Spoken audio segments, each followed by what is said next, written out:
സ്കൂളിലും കോളേജിലൊക്കെ പഠിക്കുമ്പോൾ സ്ഥിരമായിട്ട് ബസ്സിൽ പോകുമ്പം ഇങ്ങനെ ഓപ്പോസിറ്റ് വണ്ടി വരുന്നതുകൊണ്ട് പേടിച്ചാണ് കേട്ടോ എനിക്ക് കാറ് സ്കൂട്ടിയൊക്കെ ഓടിക്കാൻ പേടിയായത്.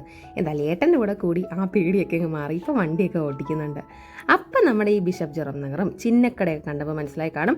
ഞാൻ കെട്ടിപ്പറക്കിയതാണ് നമ്മുടെ കൊല്ലത്തോട്ട് വന്നിരിക്കുകയാണ്. ഏട്ടനില്ല, ഞാൻ ഒറ്റയ്ക്കേ ഉള്ളായിരുന്നു. കാരണം കുറച്ച് കുടുംബപരമായ കാര്യങ്ങളൊക്കെ ചെയ്യാനുണ്ടായിരുന്നു, ബാധ്യതാ കാര്യങ്ങളൊക്കെ. അപ്പോൾ ആദ്യം എങ്ങോട്ടാണ് പോകുന്നതെന്ന് ചോദിച്ചാൽ കെട്ടിയൊരുങ്ങി പോകുന്നത് നമ്മുടെ കൊല്ലത്തുള്ള സപ്ലൈകോ ഓഫീസിലോട്ടാണ്. അതില്ലേ, അങ്ങോട്ട് പോവുകയാണ്. സംഭവം എന്ന് പറഞ്ഞാൽ നമുക്ക് APL മാറി BPL കാർഡാവാൻ നമ്മൾ അപേക്ഷിച്ചിട്ടുണ്ടായിരുന്നു. അതിൻ്റെ കുറച്ച് കാര്യങ്ങളൊക്കെ അറിയാനായിരുന്നു അങ്ങോട്ട് പോയത്. സാധാരണ നമ്മൾ സർക്കാർ സ്ഥാപനങ്ങളൊക്കെ കുറിച്ച് കേൾക്കുന്നൊരു കാര്യമാണ്, നമ്മളിട്ട് ഓട്ടിക്കും, ഭയങ്കര ലാഗാണ്, അവിടെ ഒരുപാടങ്ങ് പെൻഡിങ് വെക്കും. പക്ഷേ എനിക്ക് ഇവിടുത്തെ പേപ്പർ വർക്കൊക്കെ ഭയങ്കര ഫാസ്റ്റായിട്ടാണ് തോന്നിയത്. നമുക്ക് വേണ്ട കാര്യങ്ങൾ അവർ പെട്ടെന്ന് ചെയ്തു തന്നു. അതുകൊണ്ട് കൊല്ലം സപ്ലൈ ഓഫീസിലെ സ്റ്റാഫുകളും മാഡം ഒക്കെ ഭയങ്കര പെർഫെക്റ്റ് ആയിട്ടാണ് അവരുടെ ജോലിയൊക്കെ ചെയ്യുന്നത് കേട്ടോ.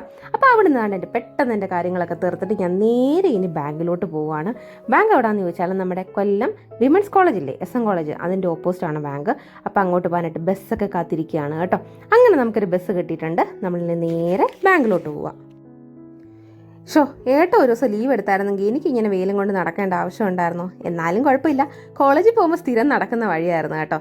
സ്ഥിരം നടക്കുന്ന വഴി എന്ന് പറഞ്ഞാൽ നമ്മൾ ട്രെയിനിലായിരുന്നു പോകുന്നത് എങ്കിലും നമ്മുടെ ലക്ഷ്മി ബേക്കറി കയറാതെ നമുക്ക് പോകാൻ പറ്റുമോ? ആ കാണുന്നതാണ് ശാരദാ മഠം. സ്ഥിരമായിട്ട് കോളേജിൽ പഠിക്കുമ്പോൾ എക്സാമിന് മുന്നേ അവിടുത്തെ മണലിൽ വന്ന് പരീക്ഷയ്ക്ക് ജയിക്കണമെന്ന് എഴുതിയിട്ടില്ലെങ്കിൽ ഒരു സമാധാനം ഇല്ലായിരുന്നു പണ്ടൊക്കെ. അങ്ങനെ എഴുതിയിട്ടപ്പോഴൊക്കെ ജയിച്ചിട്ടും ഉണ്ട് കേട്ടോ. പിന്നെ അതുപോലെ നമ്മൾ കൊടയൊക്കെ കറക്കി നമ്മുടെ SM കോളേജിന് ഓപ്പോസിറ്റുള്ള, അതായത് വിമൻസ് കോളേജിന് ഓപ്പോസിറ്റുള്ള ഈ ഒരു ബാങ്കിലോട്ടാണ് നമ്മൾ പോകുന്നത്. ദൈവമേ, അവിടെ ചെന്ന് 3ാമത്തെ നിലയിലാണ് ബാങ്ക്. പടിയെല്ലാം ചവിട്ടി കയറി നമ്മൾ ബാങ്കിൽ എത്തിയിട്ടുണ്ട്. നല്ല ആളുണ്ടായിരുന്നു. പിന്നെ എനിക്ക് അവിടെ പ്രത്യേകിച്ച് വലിയ പരിപാടിയൊന്നുമില്ല. ഞാൻ അവിടുന്ന് പണ്ടൊരു ലോൺ എടുത്തിട്ടുണ്ടായിരുന്നു. അതിൻ്റെ പാസ്ബുക്ക് ഞാൻ കൊണ്ടുപോയി കളഞ്ഞു. അങ്ങനെ കയ്യും കാലും പിടിച്ച് പുതിയ പാസ്ബുക്കൊക്കെ മേടിച്ച് നമ്മൾ വീണ്ടും പടികളിറങ്ങി പോവുകയാണ്.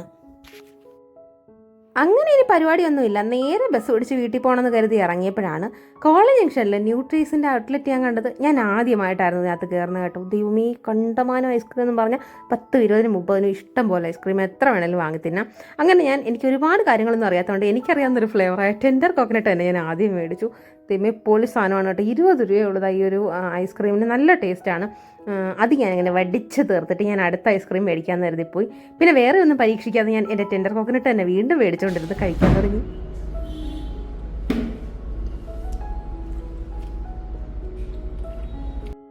അപ്പോൾ നമ്മുടെ സുമിത്താത്ത പറയുന്ന കണക്ക് ഞാൻ ആദ്യമേ ഒരു ടെൻഡർ കോക്കനട്ട് വാങ്ങി ഒതുക്കി, അതിനുശേഷം വീണ്ടും ഒരു ടെൻഡർ കോക്കനട്ട് വാങ്ങി ഒതുക്കി, പിന്നെ അടുത്തൊരു ജാക്ക് ഫ്രൂട്ട് വാങ്ങി ഒതുക്കാമെന്ന് കരുതി.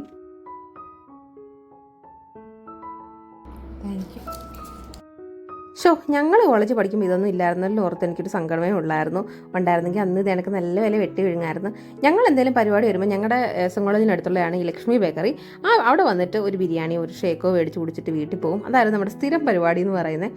അപ്പോൾ ഇങ്ങനത്തെ വെറൈറ്റി സാധനങ്ങളൊക്കെ അന്ന് ഉണ്ടായിരുന്നെങ്കിൽ ട്രൈ ചെയ്യാമെന്ന് കരുതി അങ്ങനെ അതൊക്കെ ഇങ്ങനെ തിന്നുകൊണ്ടിരുന്നു. 3 ഞാൻ വാങ്ങിയോളൂ കേട്ടോ, കാരണം വേണമെന്നുണ്ടായിരുന്നു. പക്ഷേ എനിക്ക് തന്നെ പണി കിട്ടുമെന്ന് ഉറപ്പായതുകൊണ്ട് ഞാൻ പിന്നെ 3 അങ്ങ് ഒതുക്കി.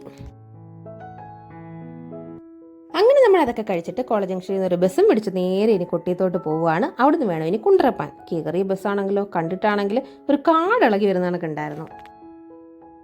അങ്ങനെ നമ്മുടെ ഫ്ലൈറ്റ് കൊട്ടിയത്ത് ലാൻഡ് ചെയ്തിട്ടുണ്ട്. ഇനി അടുത്ത ഫ്ലൈറ്റ് എന്ന് പറയുന്നത് കുണ്ട്രയിലേക്കാണ്. അങ്ങനെ കുണ്ട്രയിലോട്ടുള്ള ഫ്ലൈറ്റ് എനിക്ക് പെട്ടെന്ന് തന്നെ കിട്ടി കേട്ടോ. അങ്ങനെ കുണ്ട്ര നമ്മുടെ ഫ്ലൈറ്റ് ലാൻഡ് ചെയ്തപ്പോൾ ഞാൻ അവിടെ നിന്ന് ഫുഡൊക്കെ കഴിക്കാമെന്ന് കരുതി ഇരുന്നതാണ്. അപ്പോഴാണ് പെട്ടെന്ന് വീട്ടിൽ നിന്ന് മണിയമ്മ എന്നെ വിളിച്ചിട്ട് പറഞ്ഞു, മോളെത്താറായോ എന്നൊക്കെ ചോദിച്ചു. ഞാൻ വന്നിട്ട് ചോറ് കഴിക്കത്തോളം എന്നൊക്കെ പറഞ്ഞു. എന്നാൽ ഞാൻ കരുതി എന്നാൽ പിന്നെ വീട്ടിൽ പോയി ഫുഡ് കഴിക്കാമെന്ന്. അങ്ങനെ ഞാൻ നേരെ ബസ് പിടിച്ച് വീട്ടിൽ പോയി കേട്ടോ. അപ്പോൾ ഇത്രയുള്ള നമ്മുടെ വിശേഷങ്ങൾ. പുതിയൊരു വീഡിയോ ആയിട്ട് വീണ്ടും കാണുന്നവരെ tata bye bye, see U.